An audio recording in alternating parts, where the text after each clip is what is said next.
and welcome to the end of the year 2022 awards.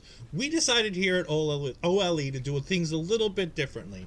Normally, when you do an award show, you get people who've watched a ton of wrestling and go ahead and talk about the major companies. We decided we're going to get people who watch specific companies. And we're going to get those experts to talk about the companies that they watch on a consistent basis. We have, to my right, Cody Defoe. Cody Defoe, as you all know, co-host with my co-host, Ashford Pizarro, Making an Impact. So obviously Cody will be talking about New Japan. No, I'm just kidding. Cody will be referencing all things wonderful about Impact Wrestling. Down here, we've got Melball Collins, who, as we know, works with Backbreaker Media and OLE to do wonderful shows, but more importantly for our show today, covers New Japan and Stardom with her co-host, Andre C. And of course, I brought in a friend of mine down in the other corner, Lauren Goodnight, who is a member of the College Unity with Tom Collihue, and she watches predominantly AEW. So I figured she was the perfect person to bring on to talk about all things All Elite. Thank you so much, man. I really appreciate this. And me, we all know what I watch. I watch NXT. But I also watch main roster WWE as well, so we're going to go ahead and I'm going to take on the WWE side of things. We do have some friends in the comments, so we're going to go ahead and talk to them. We've got Ashford Pizarro, who is very, very excited for this. As I've stolen all of her co-hosts, I figured she would be. We got a good really friends have. at Turnbuckle. I really have. I'm here, Mel's here, Cody's here. All of her co-hosts have been stolen for this show. We do have Chris Parrish, and as she says, look at all of my co-hosts. And Lauren's is just a co-host of hers that she hasn't worked with yet. Probably. This is my first time broadcasting again in a few years. I took a hiatus. So this is a test run for me, see if I can still hang. So we had some discussion before the show about how we should go ahead and do this. And what we decided is we're going to go award by award. We don't have an order for that, so I'm going to go ahead and start with the award that's at the top of my list of pictures here, and we're going to go ahead and start with Women's Wrestler of the Year. And we're going to go ahead and start All Elite. Who is the All Elite Female Wrestler of the Year? Everybody is making noise about Jade Cargill. I personally would love for it to be someone like Hikaru Shida, who held up dark quite a lot, but she was gone for a lot of the summer. She was doing stuff with either NJPW or Stardom, Noah. I can't remember. And that's just me being vaguely ignorant. But at the end of the day, when you're talking about that zero to hero story that really makes people care about Wrestler of the Year, Come Up of the Year, Moments of the Year, you're going to end up with Jamie Hayter. There's no question. She used to wrestle for AEW during the COVID period. And when she came back, she looked like a whole different woman.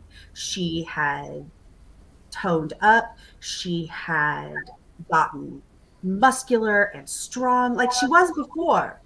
But when she came back, she was ready to beat an ass. And then she did and continued to do it. And it made her probably the most compelling main roster star outside of Jade. And Jade's been doing squash matches, so I can't put her on top.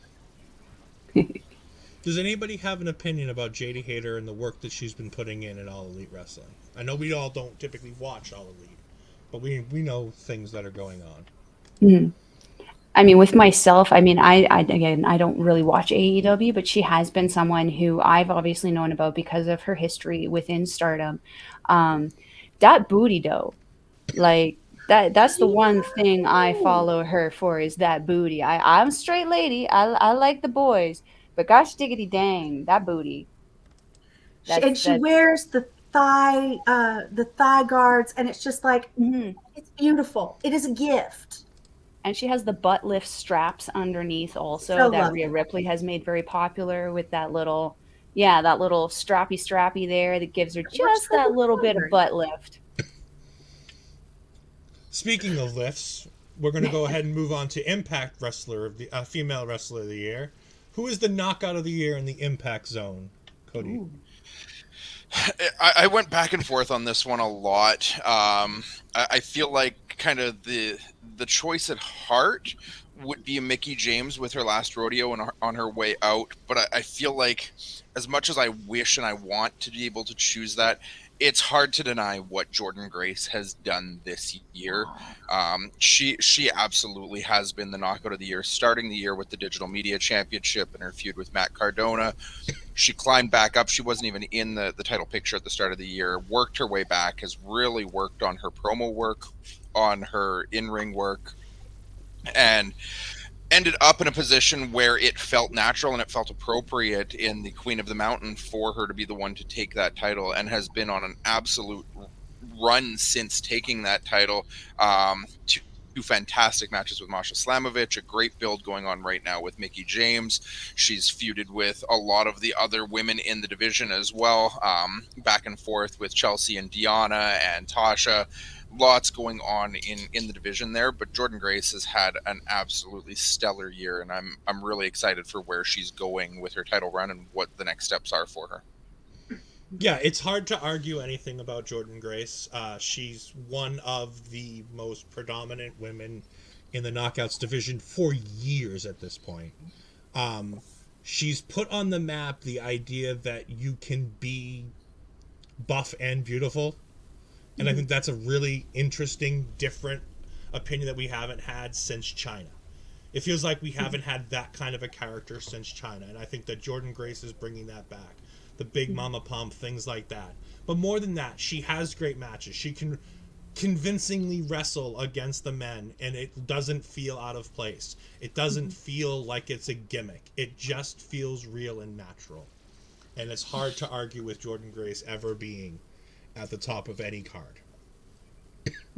I have to agree. I absolutely love Jordynne Grace. Just as a lady, like, she has body goals. That woman has arms that are just massive, those thighs, like, and like being married to Jonathan Gresham, having someone to do just personal study with those submissions, I can't imagine that she's not going to have an even better 2023 than she's did 2022. Absolutely. I think that she filled a niche that Tessa Blanchard left behind, and she's just a much more palatable person personally.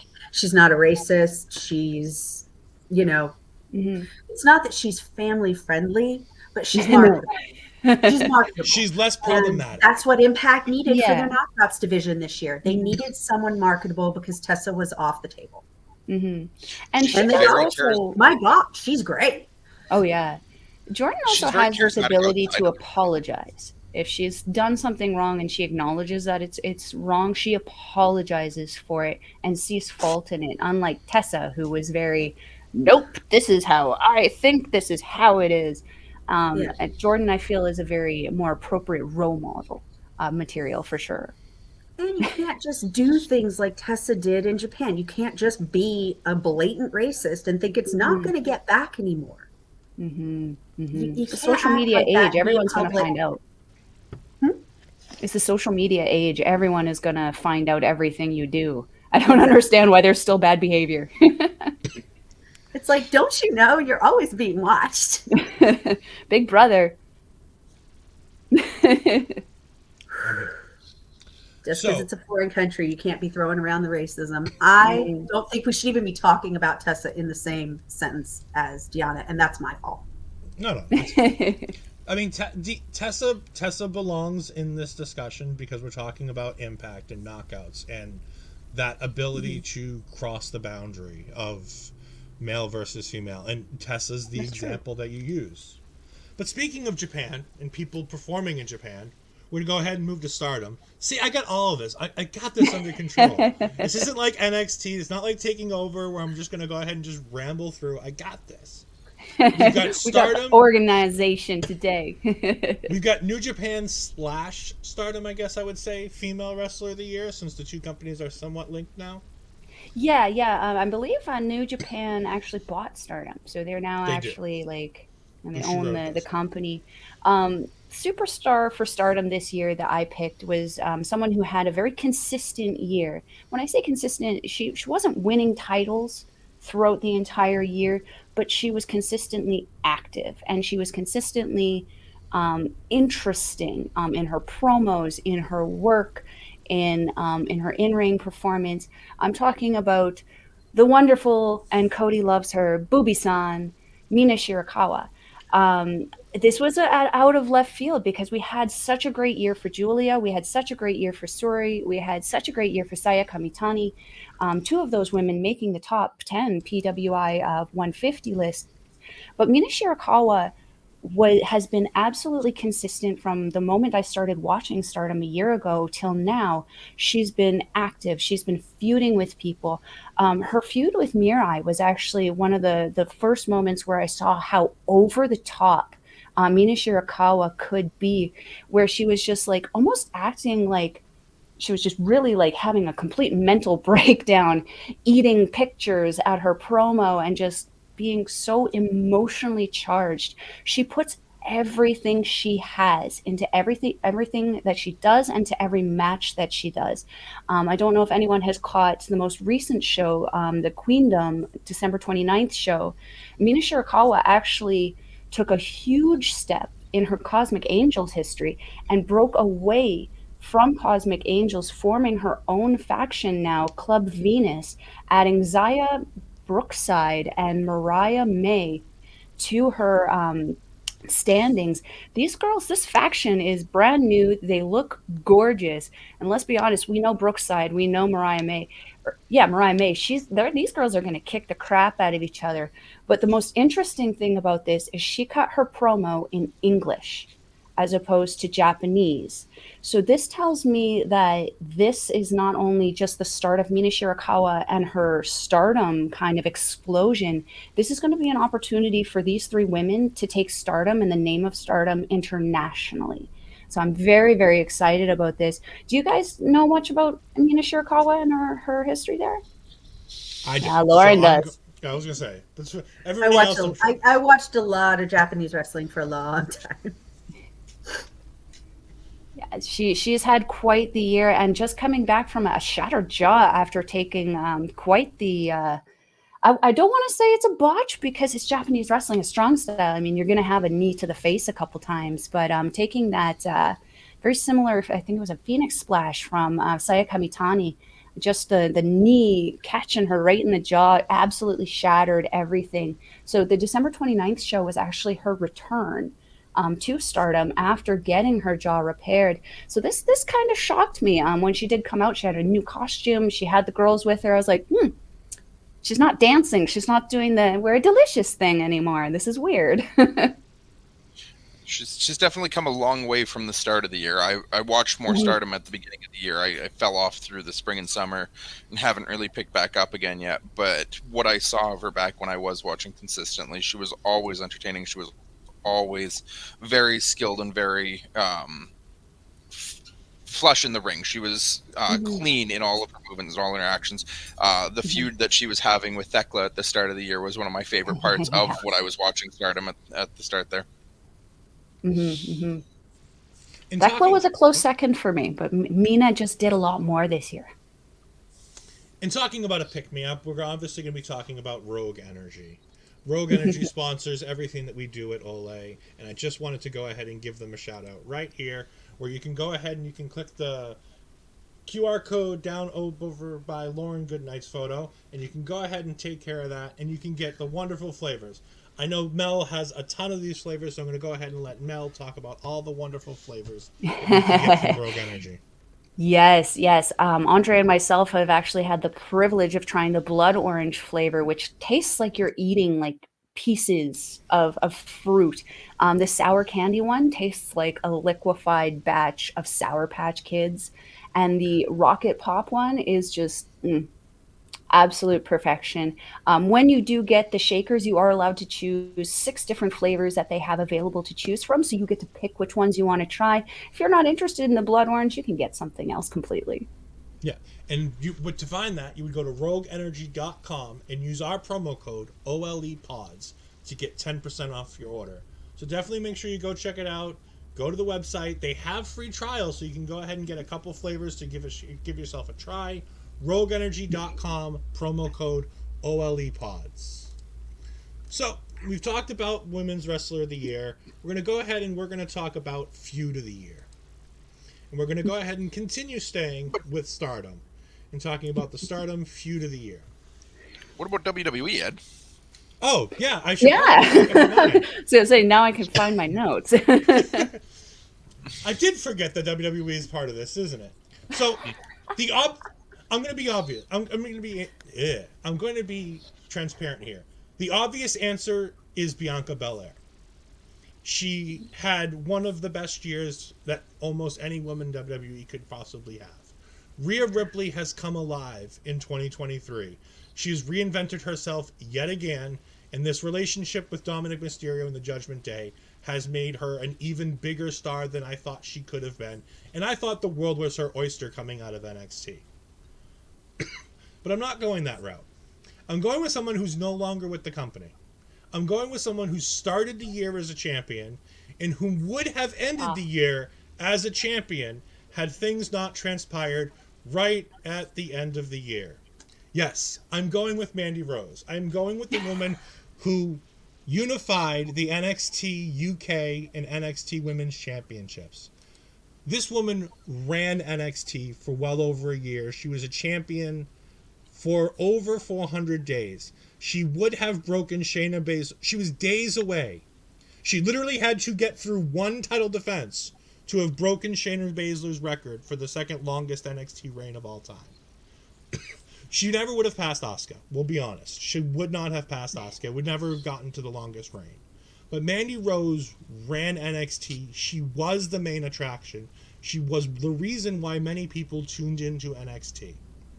And to be honest, she had a year that is going to get forgotten by so many people because of the amazing year that was had by Bianca Belair, because of the renaissance that we've had from Bayley, from Rhea Ripley, all of these wonderful female talents in WWE. But we can't forget about Mandy Rose. I'm honestly surprised you tried to forget about her. No, I mean, it actually says, wow, what a surprise. I mean, yes, I'm a massive Mandy Rose fan. I will admit, this was probably a selfish pick. But at the same time, everybody sings the praises of Bianca Belair. Everybody sings the praises of Rhea Ripley and all the wonderful things that these women have done. But we forget that Mandy Rose is one of the only women in wrestling who started the year as a champion and would have ended the year without losing that championship. There's no other women's wrestling champion in the prime divisions that has held the title throughout the entire year. And I think that needs to be taken advantage of because there are so many wonderful things. We have Barry jumping in as well saying Mandy had more personality than the rest of the NXT. I mean, the NXT women's division is coming along. It's at least the one thing you can say about that NXT women's division is that it's deep. It is a deep roster of talent who are learning to be a star. Yeah. At the beginning of the year when we were doing NXT, you never would have convinced me that Mandy was going to be champion for the entirety of the year. I spoke avidly about it, that she was there as just a veteran piece until the younger stars started to develop and come along. And now here we are 12 months later, and she was that standard bearer for the NXT women's division for well over 13 months. Better part of 14 months that she held that title, held that division up as they went through a pretty big transition from a whole bunch of stars to a whole bunch of women that are still getting their footing and getting their feet wet in wrestling as a whole. It's been a very impressive reign for her. It's been a very, very well-deserved reign for her after all the different things she did when she went up to the main roster and floundered and didn't look as much of a wrestler as she ended up being at the end of the day. So very well deserved as the WWE Woman of the Year. And had just people just kept their nose clean and not ratted on her, she'd still be champion today. Saying. Fucking snitches, man. Yes. No one likes snitches get stitches. But we she wasn't doing anything illegal. No one had to tell on her shit. We are going to jump back to Stardom to go ahead with Feud of the Year in Stardom, now that Mel hopefully has her notes. This one I actually struggled with quite a bit. I actually had I sent you my official choice, and then I also had a runner up because the runner up was actually officially addressed at the Queendom show, which was the feud between Julia and Suri that has been just boiling since the springtime when Suri separated from Donna Del Mondo to form God's Eye. But the feud of the year for me, which was the funnest and had the most odd outcome for me, given what the situation was the feud between Tom Nakano and Natsupoi. These girls are so cute. They're so little. Andre and I, appropriately refer to them as the space fairies of Stardom. They look so heckin' cute. The things they were saying to each other about each other during this feud, though, savage. These ladies were not nice to each other, just beaking off back and forth.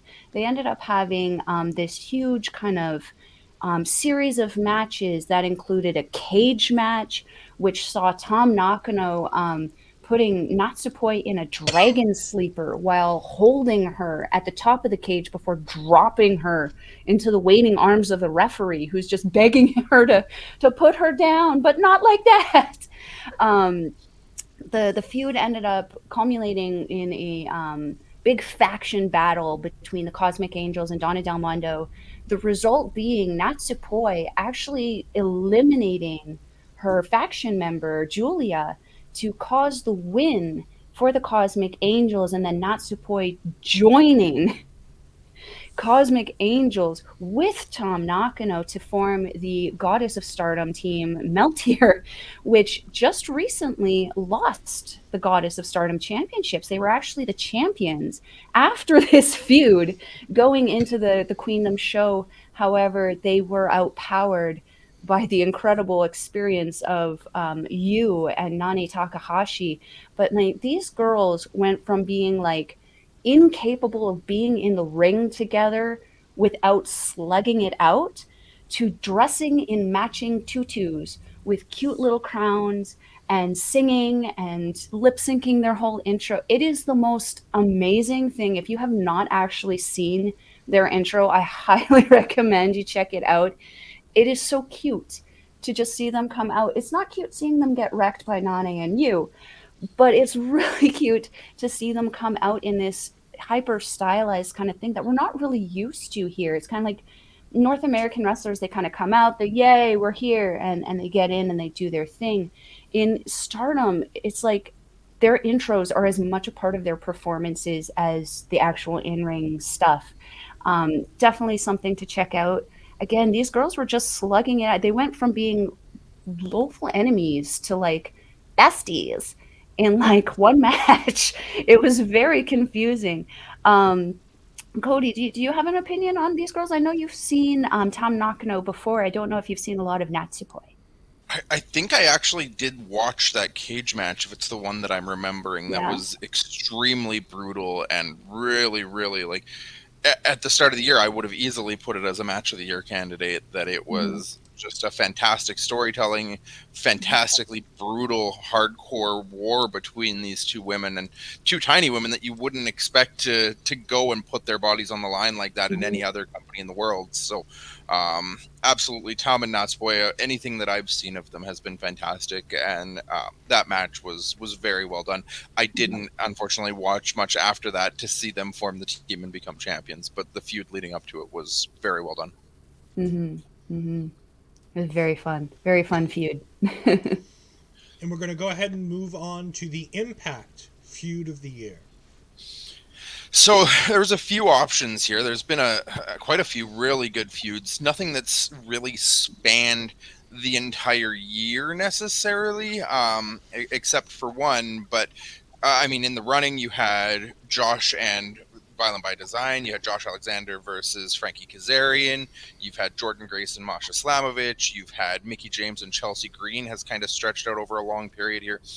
But ultimately, when I was trying to think of the feud of the year, I was trying to think of something that actually lasted the year and actually kept everything consistent and captivating and long storytelling. And I ended up on Honor No More versus the entire Impact Wrestling roster. This feud spanned the entirety of the year, with Honor No More debuting at Hard to Kill in January. You had this match on the graphic there, the No Surrender match against the Eddie Edwards led team that ultimately ended up in Eddie turning on Impact and revealing himself as the true leader of Honor No More. You had it stretch out across an Eddie Edwards championship match against Josh Alexander. You had Matt Taven and Mike Bennett consistently in the tag title picture. You had PCO putting his body on the line week in and week out. You had Kenny King active consistently in the X division. And I think it led to about 5 or 6 different 5-on-5 matches over the course of the year between Honor No More and different gatherings of the Impact roster, including the Motor City Machine Guns, the Bullet Club. You had Heath and Rhino in there. You had Josh Alexander, Frankie Kazarian. You had Rich Swann, Willie Mack. Every member of the Impact roster came to defend Impact from the Ring of Honor incursion, as it were. And none of it got stale. None of it got bad. It wasn't over the top great, but it was strong storytelling throughout, leading up to the unfortunate contract end of the Kingdom and Maria Kanellis and Vincent all leaving the company, and now everybody else from the group. I mean, we're still seeing it going into the new year. We have Eddie Edwards versus Jonathan Gresham coming up on this next year's Hard to Kill card that was started from the No Surrender card where Eddie Edwards attacked Jermaine Gresham, knocking him out of Team Impact. So it is very long-term storytelling, and it's built a lot of different pieces and a lot of different stories into the Impact lore that they can move forward and build with going into the future. And anytime I can have the Kingdom on my screen, it's a wonderful day, because Matt Taven is an absolute gem. He is an underrated star. And that Ring of Honor World Championship run that he had is looked back on negatively because of everything that happened afterwards. But the idea that you win the world title in the Garden is probably a moment that people forget that needs to be remembered when it comes to Matt Taven. But I think they were the perfect people from Ring of Honor to go to Impact and lead that faction, to be the front man of that faction, to have the Kingdom there. When you have Maria and you have Matt and you have Mike, it just feels right. And they're also the kind of people that can come in and come to a company, make an impact, and then leave. Well, and having Maria Kanellis is such a bonus to anywhere she is. Eddie Edwards is a mouthpiece that can hold his own with anybody in the ring on the mic, but Maria Kanellis as the mouthpiece of Honor No More, even with Eddie being there, she really carried the story and carried that group and just felt like the biggest star of the group, even though she never actually wrestled. She took a couple bumps, but she never wrestled. She just carried that story for the group through the entire time they were there. I also always love an opportunity to sing the little ditty, "How do you solve a problem like Maria?" I don't understand what the problem with Maria is. Is there ever a problem with Maria? I mean, No, but I'm delightful. still angry at Matt Taven for getting him Volador Jr.'s head shaved. Maria is a problem for anybody who crosses her. Or apparently sings a song. She almost killed me, but that's besides the point. That's another story for another time. It's not her fault. It's kind of her fault. It's mostly my fault. I'll explain that to you guys after we go off the air. Going ahead for WWE's Feud of the Year, because I don't have a graphic for the Impact, for the one for AEW, so we'll get to that in a minute. But we're going to go ahead and go to WWE, and I'm going to ask Cody to keep his opinions to himself for just a few minutes. Uh-oh. Cody mute. No, Cody doesn't have to mute. But Cody's going to make an appearance here in a moment, and I know he's going to. My Feud of the Year started at WrestleMania, when his son came back home. When Cody Rhodes came back to WWE. And Cody versus Seth Rollins may be one of the best told stories in WWE for a quick 3-month span before this horrible injury that Cody has had here. And yes, I had to use this picture because it's just remarkable that he was able to wrestle through this match. But the WrestleMania match was an absolute delight. The middle match I always forget about, and then we have the Hell in the Cell match, which was an amazingly well-told story from both participants of Seth being able to have a 5-star match with Cody, but also make sure that Cody can get through the match without hurting himself even further than he already is. Cody Rhodes is going to be instantly propelled into the WWE title picture upon his return, most likely at the Royal Rumble. We saw him this week on Raw saying that he's on his way to recovery and he's looking forward to getting back to the title picture. Cody Rhodes leaving AEW and coming back to WWE in most years would have been the story of the year in every wrestling company. Except in 2022, where everything and anything else happened, and this is considered like maybe top 10. Like maybe top 10. It's just an amazingly topsy-turvy year. But, I mean, it was hard to pick any feud. The only other feud I thought about was Sami Zayn versus Jey Uso. It was really the only other feud I could think of that could be feud of the year. Because, man, that has been one of the most entertaining things in the world. But I did That's go just with been Cody more of a Rhodes. verbal feud, though, hasn't it? It hasn't been like a physical. Yeah, no, they've never had a match. Just a story. But it's a Fun, great story. fun story. Yeah. Huh. But, I mean, Cody Rhodes versus Seth Rollins has been some of the greatest matches WWE's put on the entire year.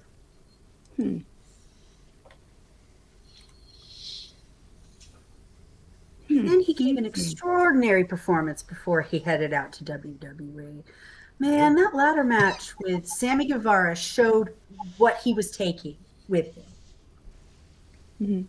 It just did. I mean, granted, AEW is pretty darn fine without him. We know what he took. Besides a, cutter off a ladder and a bump on a flaming table.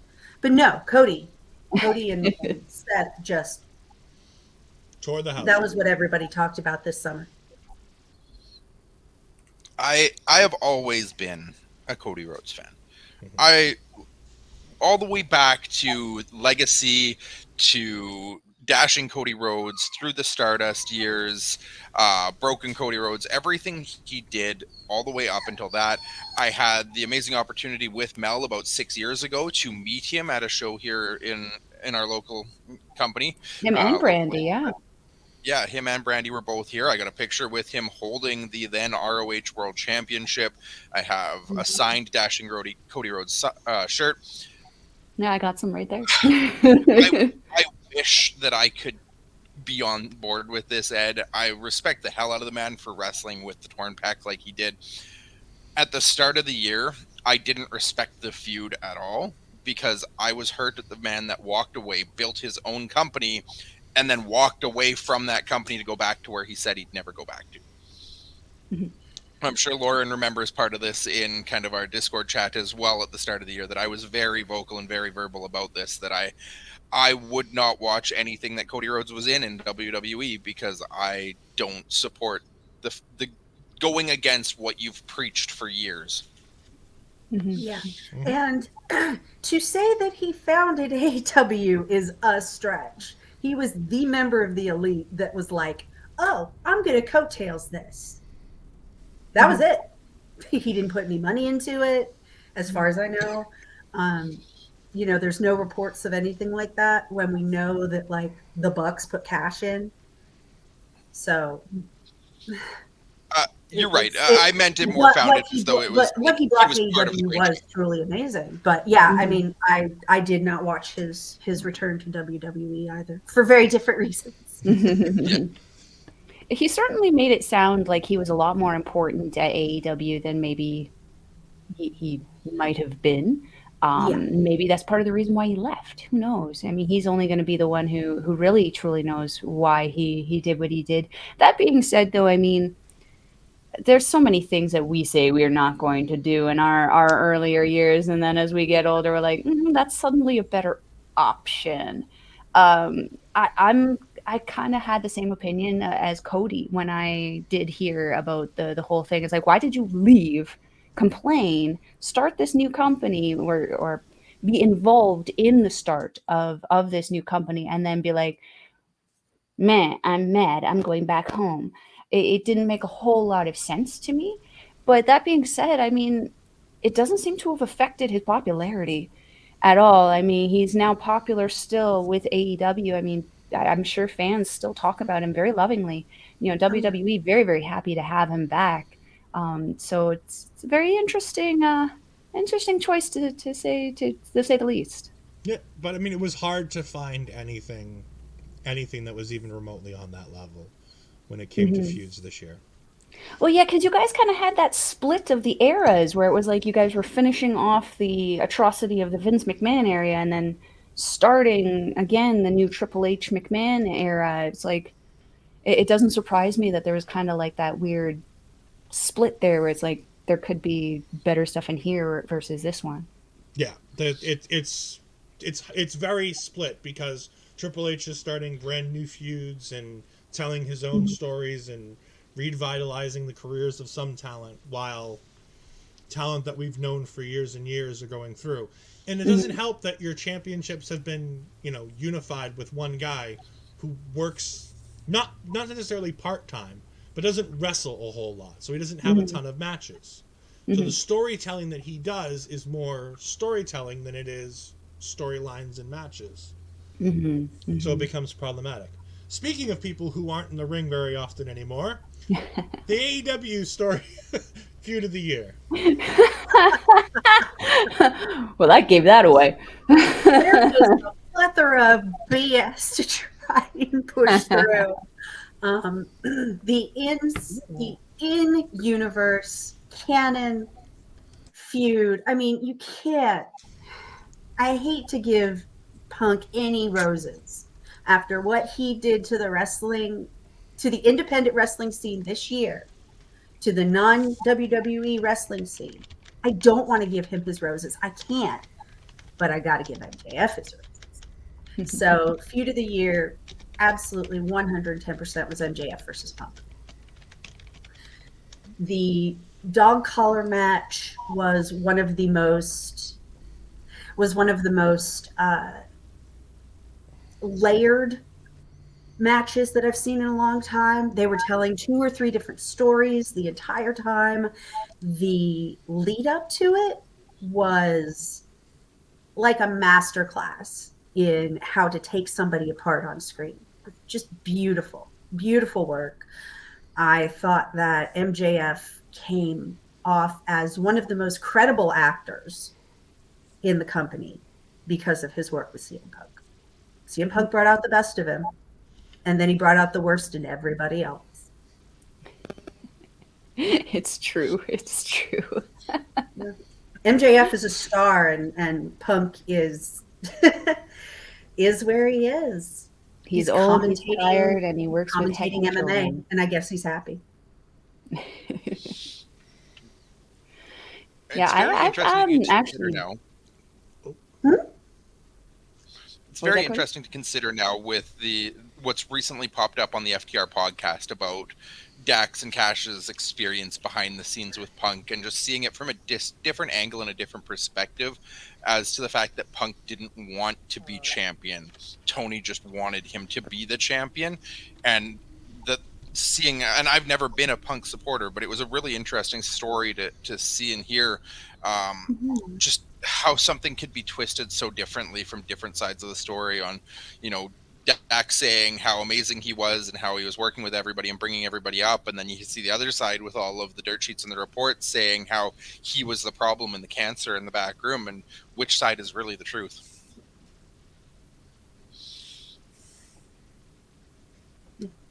Absolutely. And that's another thing I want to say about MJF that we learned this entire time was, we know that he was put under oath and did a statement about what happened at Brawl Out. And when someone gets hurt and he posts something about it, like he's actually worried, you know that it's serious. This man is not lying. He's just a piece of shit. And I love it. He plays it day and night perfectly. And Punk showed us that. So feud of the year, no question within AEW was MJF versus Punk. And I hate that it got overshadowed by Punk's poor behavior. Mm-hmm. Yeah, it was whether you believe it or not, whether you believe what Dax says or not, what he did at the media scrum. Oh, I'm gonna scrum. Is everything he did was absolutely not what you do sitting beside your boss. If Kenny and the Bucks hadn't gone in that locker room, I think Tony would have benched Punk anyway for making him look like an absolute fool. Mm-hmm. Mm-hmm. Yeah, it was very happy to see MJF was involved in that, because like if he wasn't involved in any feud of the year, I'd be surprised. Oh, he's so good this year. There's a reason he's the that they finally put the belt on him. I'm glad that they finally pulled the trigger on that.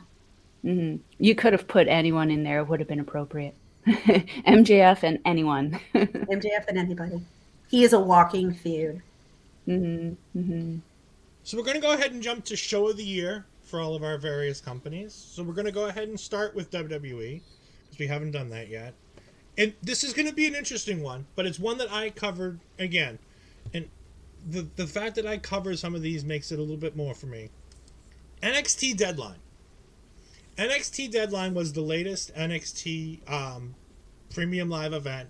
And this thing delivered 4 out of 5 killer matches.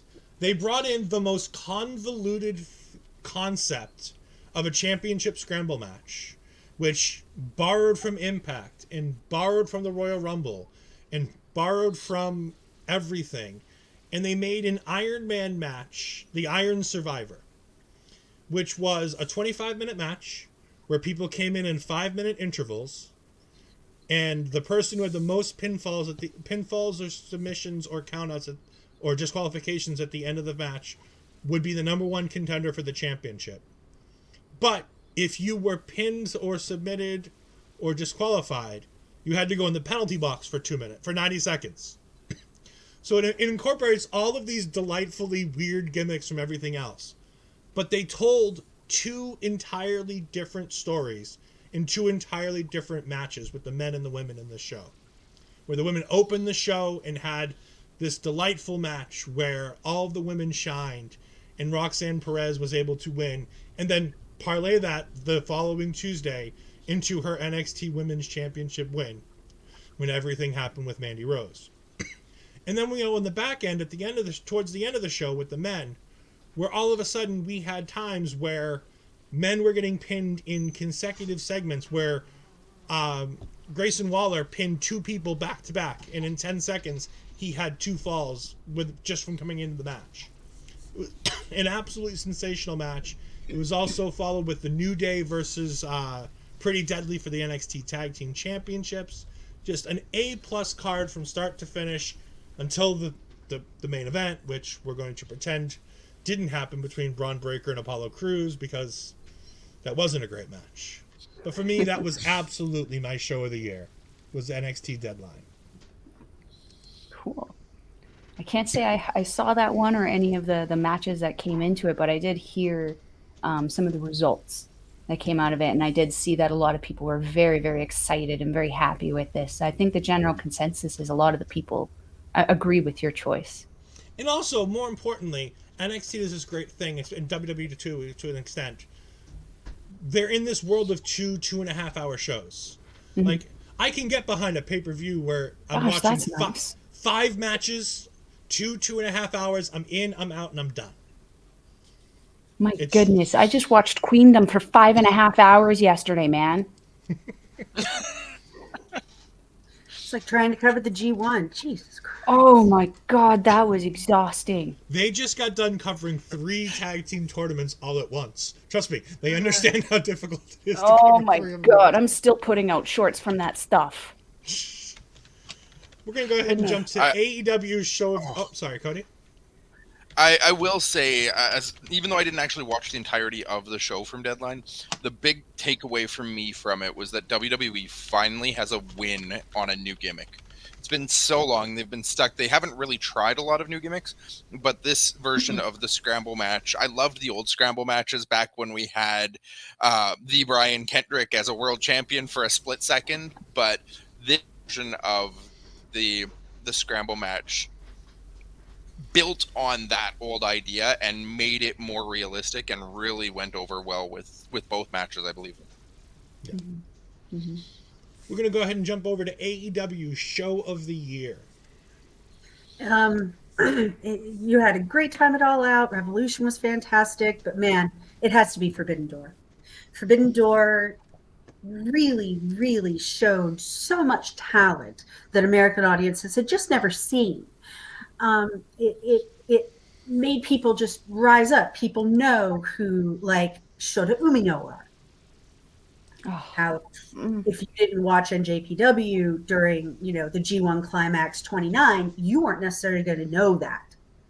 And, getting Clark Connors in there. God, just, we had such an interesting part of the Bullet Club show up. El Fantasma, my God. We had a great time in that show, and it had my second. Last time Suzuki Gun was performing in North American soil, also with Desperado and Yoshinobu Kanemaru. Oh yeah, Lance Archer and too. This was happening after a East Coast tour that NJPW and NJPW Strong did. And for it to sort of culminate in this was really neat. I got to see the show in DC beforehand and just mwah. So it was weird to see like Mox and Tanahashi when they had been part of a fatal four-way for the U.S. title, for IWGP U.S. title. And to have them just be together, just the two of them, beautiful. Mwah, better than I could have thought. But my second best match of the year, man, that came from that show. And it was Orange Cassidy and Will Ospreay. This show watching people find out that Orange Cassidy can go. Oh, that was brilliant. It was brilliant because if you watch him on the Indies, of course you know he can go. But to see him go toe to toe and take Ospreay to the limit, I don't think anybody was expecting that. The thing I always think about with this show with Forbidden Door is what could have been, because so many of the top stars from New Japan just kept going down with injuries left, right, and center. Yeah, don't get me started on that. This show could have been even better. It was an absolutely cursed show, and what we ended up with was just this beautiful flower coming out of these disgusting ashes, and it was great. I had a great time, and I think everybody who watched it probably did, unless they were just being, jerks and had garbage things to drink and were with people they didn't want. This show actually is a very, very near and dear to my heart, because this was actually the first show that Andre and I actually worked together as like a broadcasting duo with Mike on Backbreaker Media. We actually did the pre-show together. And that was where I was inspired to start doing this and start working with Mike and start working with Andre as my co-host regularly. So this show is very near and dear to me. I love this show. We actually saw this at a local bar. We had a lot of fun. Cody, were you at this show? I feel like you were there. You weren't there? Nope. Why the hell weren't you? What the hell, Cody? Why weren't you there? Yeah, I really, really love this show. And like you said, Lauren, it was a really great introduction to North American crowds who may not have known anything about the NJPW guys. If you didn't know about Tomohiro Ishii, you certainly were made aware of him, but you didn't get to see him. You're certainly aware of him now. Ishii was fantastic just this entire year. I'm just throwing that out there. Ishii and his American tour. I just keep saying chef's kiss about this because there were no misses. Despite all the hiccups that were coming with this show, it ended up being a very, very well done show. Very entertaining. Very entertaining. So we're going to jump over. We're already with New Japan, so we're going to stick with New Japan and talk about New Japan's show of the year. There were so many good shows to come out of New Japan this year, but for me, I had to be that lady, and say that for me, my choice, NJPW Best Show of the Year, was the historic crossover show that featured Mayu Iwatani and Kairi Sane in the main event for the IWGP Women's Championship, the first crowning of the first ever women's champion. But that's just not all that happened in this show. We saw the Stardom women be given a Royal Rumble to start out the show and introduce the NJPW audience to these women. We saw incredible intergender matches where Tom Lawler and world champion at the time, Suri, took on the now world champion, Julia, and Zack Sabre Jr. That match was incredible, where we actually saw Julia and Suri forget who were the enemies, and they actually attacked Tom Lawler, and I had to just shout that out because that just warmed my heart. But for me, the match of this whole historic takeover show, besides the main event, which was off the chain, Utami Hayashi Shida and Hiroshi Tanahashi, the aces of Stardom and NJPW, taking on the samurais of Hiroki Goto and Maika, who's my personal girl crush. Just seeing Maika go toe to toe with Tanahashi and just full on take that punch to the face that wrecked Goto's lip a few months earlier, see her take it, get back up, and then suplex Tanahashi was just absolutely incredible. The Aces ended up coming on over the top of the Samurais in this one, but this show was just such an incredible introduction to the NJPW fans for the Stardom women. They put on an incredible show, and just to see how it all turned out was super, super exciting. Andre and I actually did the live stream with our good friend Yvonne on this, and this was Yvonne's first experience with Japanese wrestling entirely. She went in completely blind, had no idea what was going on, and she absolutely loved it. She's hooked now. We've got her, guys. She's a regular viewer. So excited. Did any of you guys have the opportunity to take in the show as well?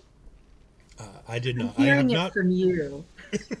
And you're making it sound like it's fantastic. So if it's on the NJPW World site, I'll try and watch it in the next couple of days. It is on both now. You can find it on NJPW World and Stardom World now. So if you have either one of those, go check it out. Highly, highly recommend. Incredible show. And Mel, why we have you here? Let's go ahead and just hit the Stardom match show of the year, because it is, ironically, it is a different show. Yeah, ironically, it is a different show. So the match that I chose for Stardom was another match that happened closer to the end of the year here. It was something that Andre and I also just reviewed, and that was the Goddess of Stardom Tag League Finals. This show was absolutely insane. These women are insane. This show saw the end of the tournament, essentially. So you actually had a couple teams wrestling twice on this show. My personal favorite and pick in this tournament was the team of Aphrodite, which featured Utami Hayashi Shida and Saya Kamitani. These girls wrestled the semi-main event against, I believe it was Meltier, defeated them, and then had to go into the back, wait for their music to hit a second time, and limp out after just having wrestled a match to take part in the finals against Yu and Nane Takahashi. I was honestly hooked, especially by this main event. The championship match was on the line. Both these teams wanted it so badly. We were talking about 7-Up, which is Nane, Takahashi, and Yu, the entire tournament, how dominant, how powerful, how just unapologetically arrogant that 7-Up was being in their power. They really showed it in the match against Aphrodite. But Saya Kamitani and Utami Hayashi Shida, they are not women to just lay down. Saya Kamitani put up a hell of a fight in that main event. She was in for the last bit. Oof. I to go to semi-main and main event, that's just insane. And they just handled it with such poise and such grace. These women are absolutely insane. Did any of you guys have a chance to take in the Goddess of Stardom tournaments? So, Stardom is on my list for next year to look into and learn more about, because I keep hearing such wonderful things, and I watch you and Andre, and I watch you guys talk about it, and I'm excited to see what happens.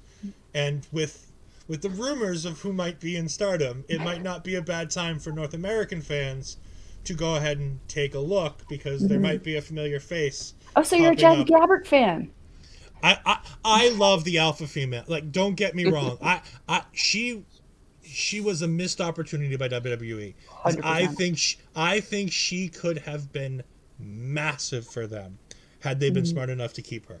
But letting her go back to Japan was not a bad idea, because letting her go back to Japan has made her one of the most interesting gaijin wrestlers in Japan. And she is at home with that big woman with these little big girls. Just sounds so interesting and so fun. She is an Amazon amongst those women for sure. Yeah. And Astrid obviously talking about Jazzy Gabbert there, and Barry jumping in saying for him the IPWF throwback throwdown 3. Cody, speaking of Impact, is this your Impact show of the year? Throwback throwdown? It is not, but it was a fantastically well done, well written, well performed show. Personally, for me, for those who don't know, I just want to reiterate, for those who don't know, the throwback throwdowns are essentially Impact's version of Southpaw Regional Wrestling from WWE. So these are their like 80s, 90s like geeky throwback shows where it's like everybody plays these weird characters, and Josh Matthews is Scott D'Amore's kid, and Giuseppe Scovelli Jr. Yes. And Mike Bailey has a character that's more than just I'm a good wrestler, which is always nice. Throwback Throwdown 3 was epic. It was excellent. It was by far the best of the Throwback Throwdowns, for sure. Personally, I love seeing Josh Matthews wrestle. I know he doesn't seem to want to do it as a full-time thing. He's happy being the behind-the-scenes commentator, producer, interviewer, all of those roles. But when I've seen him actually get in the ring, it reminds me of the fact that he was a tough enough competitor and actually is quite talented in the ring as well. For me, though, as much as it may be for my own selfish reasons, my match of the year for Impact this year had to be Bound for Glory. It was the first show that Astrid and I did our Making an Impact review for. It was a fantastically filled card with nothing but hits as far as the matches. You had Josh Alexander versus Eddie Edwards. You had Masha Slamovich versus Jordan Grace for the Knockouts Championship. You had Frankie Kazarian defeating Mike Bailey for the X Division Championship, which ultimately led to an Option C cash-in. You had Knockouts tag titles on there. You had Honor No More's Kingdom taking on the Motor City Machine Guns in one of the best tag matches I've seen in a long time. Just hit after hit after hit. And it was tough for me between this and Slammiversary, because Slammiversary was a love letter to all wrestling fans. It was the 20th anniversary. It was bringing back all of your old names, old faces, having a lot of just nostalgic moments, including a Monsters Ball match, the first ever Queen of the Mountain match, lots of that. But Bound for Glory for me, just top to bottom, the card didn't ever feel flat. It didn't feel disjointed. It felt like everything ran together, and every story coming out of this card led to more going forward through the rest of the year so far.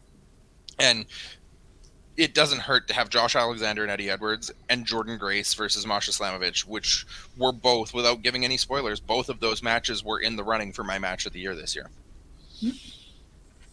Can see why. We just saw those two live, Masha and Josh Alexander, and wow. Yeah. Just as great live as they are on TV. Absolutely. Mm-hmm. So we're coming to the end of the year here. We're coming to the end of the show as we're getting closer. We're going to go ahead and start talking about match of the year. in everybody's promotion. Cody, you were just mentioning it. So what did win Impact Match of the Year? So there was a lot to go off of here. Like I said, we had Eddie and Josh. We had Masha and Jordan, both of their matches. We had Frankie and Josh. We had Josh and Mike Bailey. We had Josh and Eric Young. Wait, am I talking about the walking weapon here a lot? I am, because this man just put on hit after hit after hit all year long. But at the end of the day, I had to come around and give credit where credit is due. And the honest best match I saw all year in Impact Wrestling had to be the rematch between Masha Slamovich and Jordan Grace at Overdrive. The last knockout standing match that these two put on. The first match was absolute brutality, sheer, utter, brutal beatdown of both women, and then they came back and topped it by including the last knockout standing stipulation to it, where they just went and absolutely beat the living hell out of each other. Everything just felt stiff. I wouldn't have been surprised if either one of these women got legitimately knocked out for a 10 count at any point in the match. If you haven't seen it yet, it is a must-watch for women's wrestling. It is top-tier, absolutely 5-star women's wrestling matches. The best you will see anywhere. I would put it up with Sasha and Bailey from New York. That's definitely high praise. I mean, one of the greatest things that I've gotten to do this year is learn to appreciate the greatness that is Masha Slamovich, because she's a name that wasn't known to me. While I attend some indie shows, I don't attend a ton. She wasn't in the Northeast a whole bunch that I can remember seeing. So being able to see her more and more over the course of this year has been an amazing journey, and it's been fun to watch, because she is the future, I think, of the Impact Knockouts division. I think should she choose to continue staying there, I think the sky is the limit for her as far as that's concerned. So, looks like Cody's having a little bit of a problem, so we're going to drop Cody for just a few seconds while he gets his internet sorted out. We have Barry Monkey jumping in saying that he agrees Grace versus Slamovich is a great match. He'd also say PCO versus Jonah. First mention we've had Jonah Sine. I'm sure next year we might have more mention of Jonah. I mean, I don't think just not as Jonah. Just not as we don't know that. We have Carl Anderson coming back next week. But like, is Jonah in WWE now, or is he back to Bronson Reed? He's back to Bronson Reed. Yeah. So we won't be talking about Jonah next year. We'll be talking to Bronson Reed. It depends on how the trade goes. I'm just gonna flat out say, WWE, stop changing people's heckin' frackin' names. A girl is already having mental problems remembering simple shit. Stop making it difficult on us. Just leave their frickin' names. You don't need to copyright everything. That was my take. They tend to take last names away from a lot of people of color, I've noticed. And then they just become one name. It's like, excuse me? It's like they did it with... Oh, sorry. Go ahead. I was going to say, they did it with a lot of people. Like, yes, it happened a lot to those people. I mean, Theory was Theory for a long time. They took away his first name. We all know Cesaro. He lost Antonio for a long time. Alexander Rusev. We lost Alexander. With Triple H, I think we're going to have a lot less of the one-name superstars, because I don't think he's as obsessed with Madonna as everybody else is. But, I think that's that Vince era ending again. I feel like that was a Vince thing. Oh, I wholeheartely believe it was a Vince thing. That was absolutely insane. We're going to jump back over the border again. We're going to go from the wonderful land of Canada, and we're going to go back to Japan and talk about Match of the Year in Stardom. Oof. This one I struggled with. Again, I gave you a runner-up and I gave you my real one. The runner-up was actually a recent match, which was Atami Hayashishita versus Suri. That match was just absolutely everything you want in a strong style match. Utami, one of my personal favorites, Suri, a world champion. You got to know that was an absolute banger. These girls were just kicking the crap out of each other. But my match of the year, we actually just kind of shadowed into it before coming into here.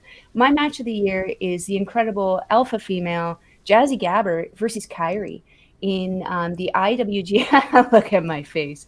In the tournament for the IWGP Women's Championship. This match was absolutely incredible. Jazzy Gabbert coming in and just doing what Jazzy does best. She was the alpha female. She was immovable for Kyrie. Kyrie was throwing everything she got, including herself, into Jazzy as hard and as much as possible. Jazzy not given an inch. This match for me was just incredible because it was the best combination of an outside of Japan wrestler and an inside of Japan wrestler. Kyrie having that boundless experience from her excursion both in North America and her experience in Japan in Stardom before leaving. Jazzy just coming in with that power, that dominance. She looked fantastic. Both these women looked fantastic. Their gear is just incredible. But just the pure beatdown and watching Kyrie pull out every single thing in her bag of tricks and arsenal to try to just ground Jazzy was absolutely incredible. If you're looking for just an awesome, strong style match where these women are just fighting for the glory of having a championship, this is something that you want to watch. And this match actually happened in the beginning of the Goddess of Stardom tournament. So it happened the exact same night. So some of the participants in the Goddess of Stardom tournament were fighting in the IWGP tournament still that night. So we had a couple very fun shows. So that's actually a very fun show to watch altogether because it sets up this kind of feel for the Goddess of Stardom Championship tournament if that's something you're wanting to watch, which highly recommend. That it was just stacked with powerhouses this year. Definitely recommend you guys check it out. Did you guys take in the IWGP Women's Tournament at all? I have not. Cody? No, not really. I caught bits and pieces on Twitter, but it's just what popped up on my feed. Highly recommend you check it out. Again, it was one of the best matches that I've seen Jazzy do. And she was coming off of her match against Ava White in the same tournament. Which was in itself an incredible match. I didn't think she could step it up further from there, but man, did she sure surprise me. So we're going to jump over to AEW where we've got two matches of the years because we got one for the men and one for the women. But I'm going to start with the women because I think this is going to be an interesting choice. And I think some people might get mad. And nobody's going to get mad. I'm already saying I've allowed this for various reasons, and we'll get into it as soon as we see what the match is. Okay. When I looked at the women's matches, there were extraordinary ones this year. There was, of course, the most recent extraordinary one, which was Hayter versus Tony Storm. And it was really good, but it's not my match of the year. To go back, I had to go to New Year's Eve of last year. Ooh. Penny Ford plus Allie the Bunny versus Ty J. And it was move for move, one of the cleanest shows that all four of these women have put on separately or together. And like, I was on the edge of my seat for the vast majority of it. I was just like looking at them bleed and thinking, what are they doing? Why is she going to go put her through that? No, it's too high.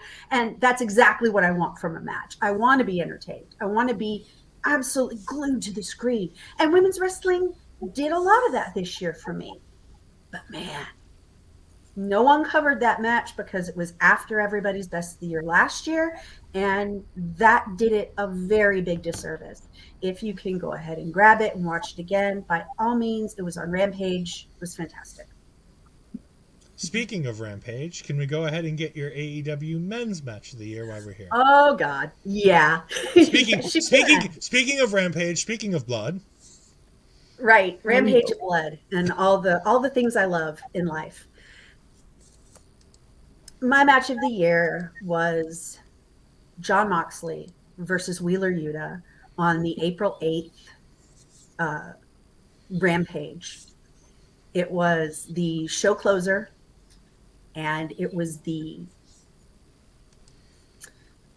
it really was the peak of the BCC storyline. And watching Yuta go from being, oh, jobber, someone on dark, to someone that the crowd loved. They were like, Yuta, Yuta, against Mox, against their like champion. So how could you not, just get into that energy? But then, oh man, it was the Crimson Mask that you ended up with on Wheeler Yuta after Mox put his head into the steel stairs. And that set the tone for the rest of the match. It made submissions harder to do. It made pinfalls harder because there was just blood everywhere, and it's slick and it's sticky at times you don't want it to be. And then at the end of the match, when William Regal and Daniel Bryan came up, Bryan Danielson, my apologies. See the name thing. It's a real issue. If they had just called him Bryan Danielson from ROH, it wouldn't have been an issue. Yeah. So, but when they came up and William Regal finally extended his hand, instead of like slapping him or giving him more shit, extended his hand. And he pulled his fingers through the blood on his face and wrote BCC on his chest for Blackpool Combat Club. And it was one of the best visuals of the year, as well as one of the best matches of the year. And it's my best match of AEW for 2022. Mm-hmm. Yeah, I noticed the same thing in Strong when I would see Yuta coming around. He did kind of go through that, went through the jobber into the crowd favorite very, very quickly. I don't know what he did, but man, he marketed himself right. He got in with like Mox and Bryan. Mm-hmm. And when you get in with Mox and Bryan, you're basically just going to be taken care of to an extent.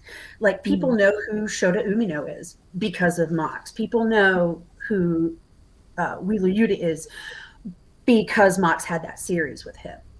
Mm-hmm. But also, you got to work hard enough to get that industry professional behind you. Mm-hmm. So I don't know how much of it was just the luck of the draw and how much of it was his just balls to the wall hard work. Mm-hmm. Because he was very quiet before then. I kind of looked at Yuta as being that extreme baby face who like was almost passive. He wasn't aggressive in any way. So I was surprised that he was on anyone's radar. Because those are typically the people who do tend to be a career jobber. To see him kind of come out there and now he's a champion, or he at the time was a champion. Now champion. Yeah. And now he's with the he's got the alignment that he does. It's definitely huge leaps and bounds in a good direction for him for sure. And very, very quickly, again, another 0 to hero. Mm-hmm. Yeah, absolutely. Hercules. But the men's match of the year. Yeah. Y'all. And when we talk about combat, we talk about combat, we talk about blood. We're going to talk about it a different way for the WWE. Sorry, the Twitch chat was brilliant. Yeah. That's brilliant. Having been to Blackpool, yes, that's exactly it. Barry's always good for a great comment. I love when Barry's in the stream. But speaking of combat, speaking of blood, and speaking of Blackpool, almost kind of sorta. We're going to go to Clash of the Castle for my match of the year. And we're going to go ahead and talk about the 5-star banger between Walter and Sheamus. By the way, thank you WWE for having great pictures that I can pull from and not being like New Japan and Stardom where I had to make my own. You call that great? Look at that dude's face. This is fantastic. That dude's face looks rough. Walter's face is Walter's face. That's Walter looks like a Walter grandpa.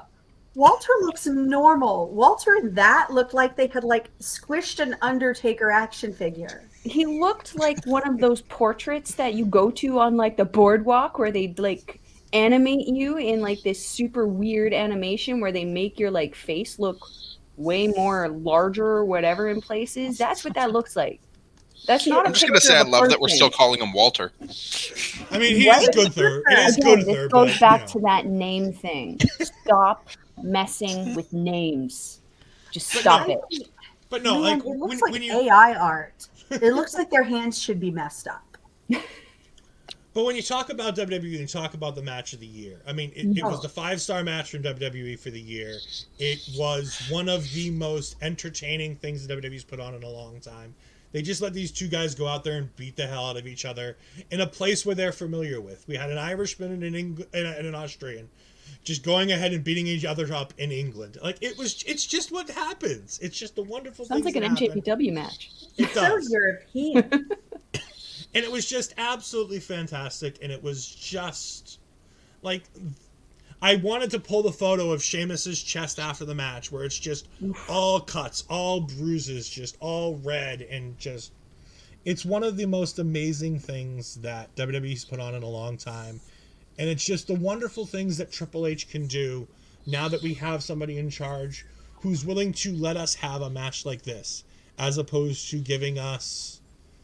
While I loved some of those matches, Roman Reigns versus Brock Lesnar, because letting Brock Lesnar bring, a tractor to the ring was probably the second best match of the year for me. Because what other match do you have where the ring's tilted sideways for the last couple minutes of the match? That's true. But absolutely, I couldn't let the year go by without talking one more time about just the absolute slap fest and just beat down of a match that was Gunther versus Sheamus for the Intercontinental Championship. Well, we've come to our Wrestler of the Year, our Male Wrestler of the Year for everybody's categories. We're going to go ahead and start with Impact. Cody, who is...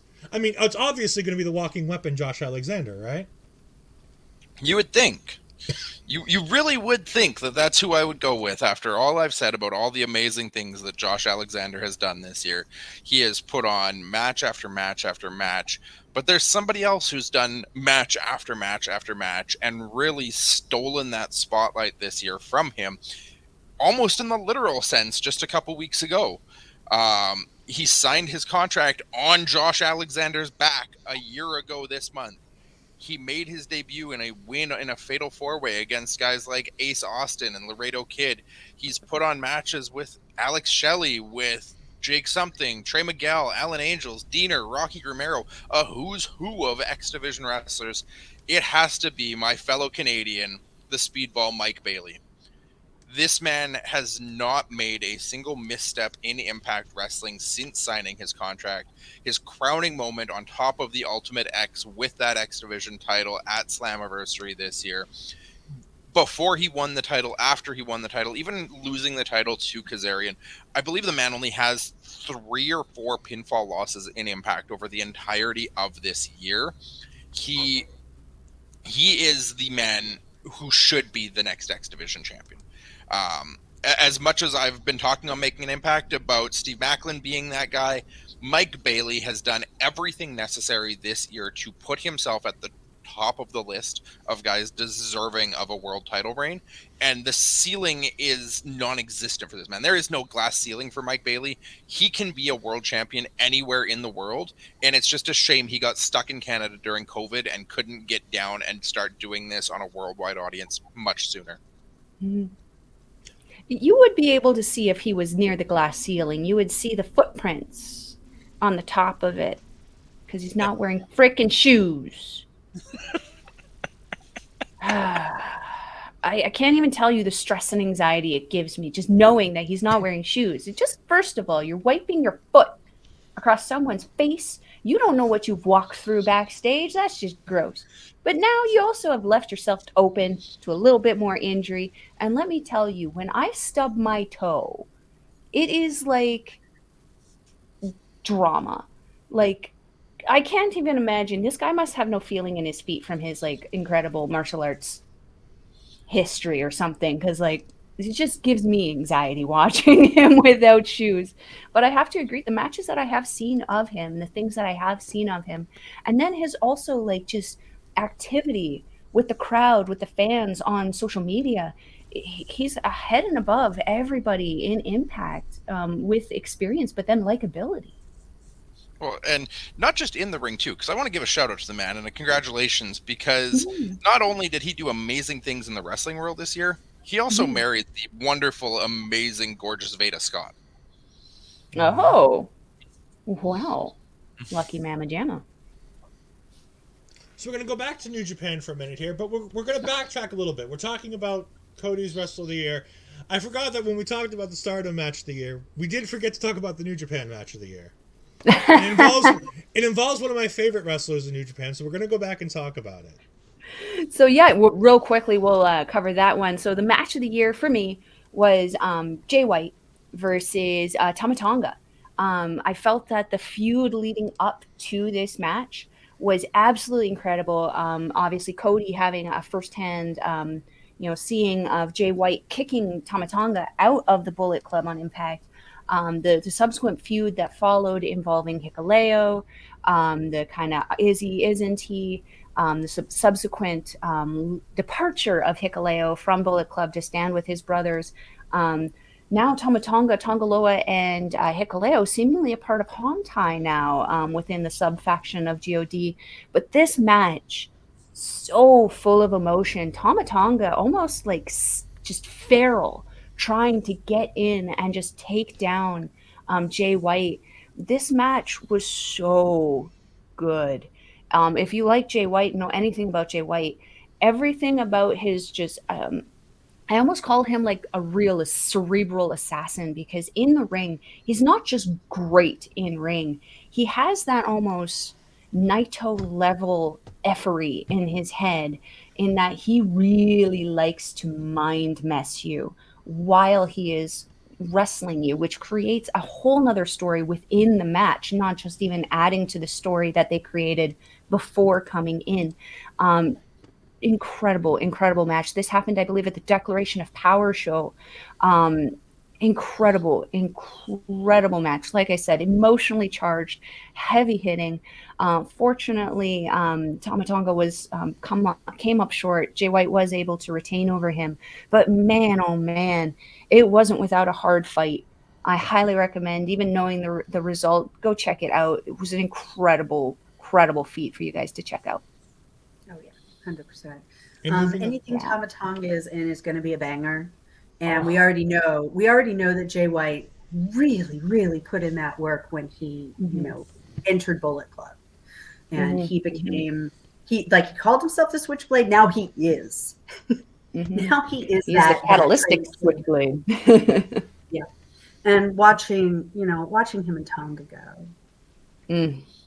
I love it. I always enjoy when he Tama takes off like that. and his brother and Mhm. Piku. And they're real sweet people and real good human beings on top of being fantastic performers. Mhm. Good call. So Ed, you wanted me to talk about the superstar of the year now for New Yes, Japan? please, if you don't mind. Okay, this might not be a surprise to people. This might be a surprise to people. I know my co-host Andre C is going to be very happy about my personal choice here. This is a person who has been active from the start of the year to the end of the year, even throughout injury. This guy was vocal. He was loud. He was unapologetically brash and continues to be. And I personally feel he has every right to be. He's earned that right. Superstar of the year, my choice, the one and only Will Ospreay, who has just come out of nowhere as a junior and just pretty much just explicited his way to the top of the list for everything. What Will Ospreay wants, Will Ospreay gets. He just has to ask for it right now. Forming the United Empire in arguably one of the worst times in professional wrestling, building the United Empire this year with the addition of Aussie Open. You have Francisco Akira now. Akira and TJP being the current IWGP Junior Tag Team Champions. Aussie Open were in the finals, facing Bishamon for the World Tag League tournament. This faction has really been built up by Will Ospreay to show the absolute meaning of brotherhood in a time where factions have almost sort of splintered off and broken up. There's been a lot of breakups this year. I'm noticing within a lot of the factions, whereas the United Empire did the opposite. They unified. You can see in the Andre and Melball reviews, we just praise the hell out of United Empire because they're the only faction who are actually backing their other faction members. And I feel that has a lot to do with Will Ospreay's kind of involvement there. But Will Ospreay, even when he was injured, he had a very major, I believe it was a kidney problem that could have potentially been fatal. He was still mouthing off the entire time. He did not let his name fade into obscurity while he was gone. And I think that's why, for me, he is the superstar of the year, because he has kept himself elevated even in times where he should have started to fade out. What do you guys think of Will Ospreay? I mean, the man had about 15 5-star matches this year. It would have been a shame if he wasn't the Wrestler of the Year. Put on another one at Wrestle Kingdom. Hey, Kenny The only Omega. thing I can I mean, say- you know it's going to be a banger.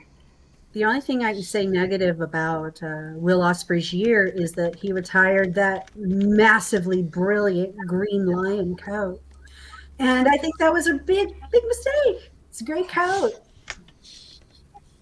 He'll have another Yeah. one. The white He's one got an doesn't endless look collection Hey, of I his mean, tiger Wrestle Kingdom coats. is always an opportunity to debut one of those, though. You know, We if might it have comes a out better with a one different for, color with Wrestle another Kingdom. animal like grafted onto it, I'd be okay. Yeah, I'd be okay. yeah. I'm more disappointed he doesn't bring the sword out to every show, but Traveling with that must Could be- you imagine? I Drew mean, makes it work. Dralistico is doing that now, and I kind of feel a little unsafe with him doing it. I definitely think I'd feel more safe with Will Ospreay doing it. Drew makes it work bringing this sword out all the time. It's fine. I mean, the sword is also as tall as Drew. That's what happens when you got an Irish Claymore.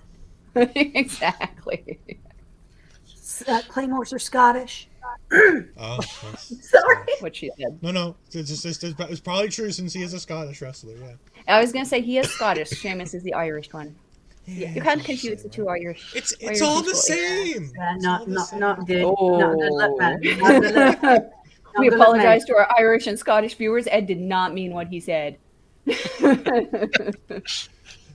Speaking of people who feuded with the Irish and the Scots this year, we're going to go ahead and go back to WWE for a moment here, and we're going to talk about my Wrestler of the Year. Now, I'm going to throw up the photo. I'm going to see if people can guess which one of these is my Wrestler of the Year. Here's the photo. I'm going with Zayn. 5 deserving men. I'm going to go with Sami Zayn. Yes, Sami Zayn has been an absolute highlight of the year in WWE this year. This match specifically, I think, told one of the greatest stories where he turns on his best friend. When everybody turns on Sami Zayn turns on somebody else for once and holds the hand. See, I told you, don't get us in trouble. Hi, Tom. I'm sure I'll hear about Boss this one on man, Twitter what you after the doing? show. But I mean, the Bloodline storyline is probably the best thing WWE's done all year. This storyline has encompassed the last couple of years. Roman, while not being able to wrestle, has the most amazing persona. But if he wrestled a little more, it probably would have been Roman. Seth had great matches, and he had a great story with Cody. But at the end of the day, I felt like there was something missing from that. And the Sami Zayn storyline, with him thinking he was an honorary Uso, and them not taking him seriously, and then Roman bringing him in as a joke, and then Roman seemingly starting to love Sami. The heartbreaking moment that is about to come, when the Bloodline turns on Sami Zayn, is going to make him one of the biggest baby faces in the world. It's true. For all of those people who wanted Sami Zayn and Kevin Owens and people like that to be world champion, we are on the cusp of the potential of having Sami Zayn potentially being a world champion, potentially taking on somebody like Roman Reigns. I am still campaigning that at the main event of Night 2 of the of the WrestleMania should be Sami Zayn versus Roman Reigns, with Sami having won the Rumble. I think that would be great. 100%. But Sami Zayn has done an amazing job making himself invaluable So many clips have been made of things that he has done. So many things have. He is the most entertaining person. And in a place like World Wrestling Entertainment, it's not always the wrestling that you need to do well, it's the entertaining. And as entertaining as Seth Rollins is, you cannot fault Sami Zayn for being one of the best wrestlers of the year. I have to agree. I don't watch WWE, but man, I have seen more about this feud than anything else. Besides Rhea Ripley's butt. I've seen a lot of Rhea Ripley's butt. And for good reason, we've seen a lot of Rhea Ripley's butt. Yeah, this is I know about the butt experiences support. online. If you're looking for butts, you'll eventually get that. You curate your own experiences online. It is my WWE experience. I search for WWE, I get Sami Zayn and Rhea Ripley's butt. It is what it is. But moving on from Rhea Ripley's wonderful, wonderful backside to finish out the show, we are gonna. Oh, we have one thing, the Sammy verse. Yeah, there's so many places that it can go with that Sammy story, and that's what makes Sammy so great. Mm-hmm. We're gonna go ahead and close. I believe this is meant for you, Miss Mel. Your co-host is telling you to calm down. I know, says can't handle the heat. It's Rhea Ripley's butt. But speaking of heat and speaking of wonderful things, we do have the AEW Male Wrestler of the Year. Yes. And this was actually really hard to choose because we had, another Zero to Hero story with Ricky Starks. He can't go in front of an audience without them being behind him now, which it was not what I expected for this year. That's for sure. I was not expecting him to become, like part of the top card. I was not hoping for that. It would have been great, but there you go. But that's not who I chose. And MJF gave performances of his career. Mwah. Didn't wrestle very much. Not my wrestler of the year. My wrestler of the year, 110%. And it was my wrestler of the year last year, is Jon Moxley. You son of a bitch. What? I feel like J. Jonah Jameson now. Bring me more pictures of Jon Moxley kissing dudes. There's a lot of that. But yeah, that match with Effie was great. It was so messed up. But what we saw from Mox this year wasn't just like a whole range of different kinds of things that he can do in the ring. And we already know that he's amazing on the mic. What we found out this year was that he has, kiss a homie. There you go. That's right.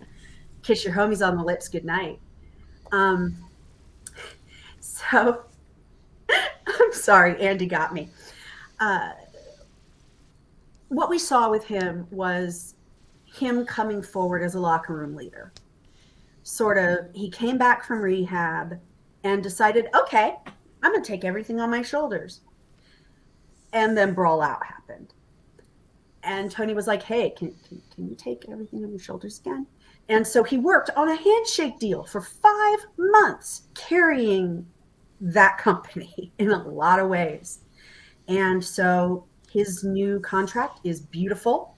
And his wife works there, and she's beautiful, and their kid is fantastic, and he's sober. And he's elevating talent every single week. I mean, you can't look at anybody else on that roster and think that anyone is doing the most, more than Jon Moxley. And with that, the 2022 year has come to an end. The award show has come to an end. We've covered everything there is to cover, except where we can find our lovely co-hosts going on in the future. So we're going to go ahead and give the big screen to each of them as they talk about places where they can find themselves throughout the rest of 2023. Mel. Oh, here I am trying to remember my socials. If you want to follow a Melball, you can follow me on Twitter at Collins Melball. You can find me on Instagram and Facebook at Melball Collins. You can catch me weekly, usually on Wednesdays and Fridays, uploading with Andre and Melball's Wrestling Talk. And you can catch me every other Friday with the incomparable, beautiful, natural Astrid Pizarro on our Ladies Wrestling Showcase that happens on Astrid's YouTube, as well well as her Twitch. And yeah, that's pretty much it for me. Cody. You can find me every Thursday night on Making an Impact with the very same wonderful, incomparable, natural Astrid Pizarro, our dual co-host between Mel and I that shares both responsibilities of both shows because she is wonderful and amazing. We'll be back next Thursday. We didn't have a show last night because Impact just put on their end of the year awards, but next week we're back to some entertaining Impact Wrestling action in the ring on the way to Hard to Kill, and we will be doing a immediate reaction following Hard to Kill on that Friday night as well. Lauren. Hi. You guys can find me on my Twitter at Lulu Goodnight, LuLuGoodnight. You can find me on Instagram at I am Lauren Goodnight. And you can find me on Twitch and YouTube at Lauren Goodnight. Spelled exactly the way you fucking think it is. Whoops. Sorry, thought she was done. No. Of course, you can find me here on Ole Pods most all the time, every Tuesday night with, again, the aforementioned Astrid, because we all share a co-host. You can find me with Astrid co-hosting, taking over the NXT recap show. You can find me on my Twitter at edfries12584. You can find me on my Twitch at edfries2002, where I'll be potentially starting to stream some gaming. I keep saying it. I will be doing it. I promise. I will be doing some gaming streams. New Year's resolutions. Yeah. we just got to get Lauren to work with Astrid. Yes. I want to throw out that despite the fact that all four of us watch different wrestling promotions, we're all kind of focused more on different areas. The best part of this year, I think, has been all of the crossover we've got. From the NJPW Forbidden Door, we had the NJPW Stardom crossover event, we had the Impact Knockouts champion in the Royal Rumble at the start of the year, we've got a WWE tag team wrestler holding the never open weight title in New Japan and about to go wrestle on a New Japan show while still signed with WWE. It has been an amazing year for inter-promotional wrestling that I think we can all agree that it's been an amazing time to be a wrestling fan and see and learn about different promotions. Yeah. We have so much wrestling available to us to watch every single week, and it sort of doesn't matter where you come from or what you enjoy doing. You're going to find wrestling for you, maybe for the first time ever. There will be something for you. And also, before we go, I just wanted to point out this something, because it was something that was said to me and I forgot to get a graphic made for it. To find all of these wonderful promotions, you can look up New Japan World and find that it is available for less than $10 a month. I believe even in Canada. I know US it's like $8.30 or something a month. You can find that there. Stardom World, I believe, is a similar price, and it's found at Stardom World, similar type of service. Both of those have English commentary. I think New Japan is a lot quicker on most of the big shows to have English commentary. New Japan does for sure. Stardom, it's usually just the big show. Okay. For Impact, you can find Impact Wrestling on its website. The easiest way to find it is on YouTube. It is $1 a month to see the weekly content. It is $5 a month to see the monthly big shows, and then they have the 4 big shows that you're going to have to pay for on a form of pay-per-view, whether it be your own. Oh, sorry. It's also available on DAZN now. It is also available on DAZN. Yes, this is true. I did forget about that. For WWE, you can find it all the wonderful places that you find WWE if you so choose. It's not hard to find that. The WWE Network for anybody outside of the U.S., Peacock for the U.S., plus the USA Network and Fox. For those of you who are looking to find AEW, if you're outside of the United States, it can be found on, I believe it's Fight TV, right? Yes, it's They Fight. have a package. They have a package. TSN in Canada. TSN in Canada.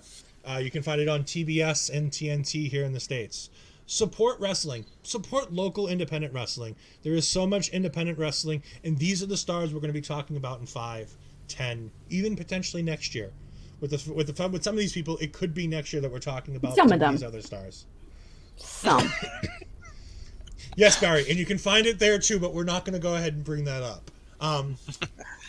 For myself, for Cody, for Mel, and for Lauren, thank you all for joining us. Have a wonderful day, and we will see you probably next year with another show very similar to this. Have a great day, and goodbye.